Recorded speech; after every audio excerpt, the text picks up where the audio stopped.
তিন শ্রেণীর লোক কিয়ামতের দিন তারা ছাড় পাবে না। আল্লাহ বলেন আমি নিজেই তাদের বিরুদ্ধে মামলা দায়ের করব। এর মধ্যে এক শ্রেণীর লোক হচ্ছে রাজুলুন ইস্তাআজারা আজিরান ফাস্তাউফা মিনহু ওয়া লাম ইউতি আজরা।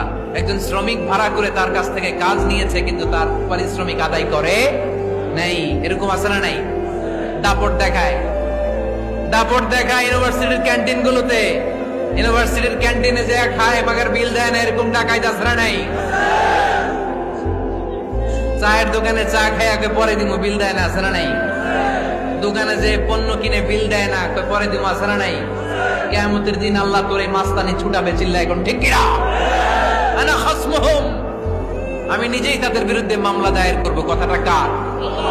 এজন্য বিশ্বনবী বললেন খবরদার, মেহনতি মানুষ, খেটে খাওয়া মানুষ, এদের দোয়া কবুল হয়ে যায়। আতুল আজিরা আজরাহু ক্বাবলা আন ইয়াজিফা আরাকুহু। খবরদার, বিশ্বনবী বললেন শ্রমিকের ঘাম শুকিয়ে যাওয়ার আগে তাদের পারিশ্রমিক মিটিয়ে দাও। বিশ্বনবীর বিখ্যাত হাদিস, আতুল আজিরা আজরাহু ক্বাবলা আন ইয়াজিফা আরাকুহু। শ্রমিকের ঘাম মাটিতে লাগার আগে, শুকিয়ে যাওয়ার আগে তাদের পারিশ্রমিক মিটিয়ে দাও।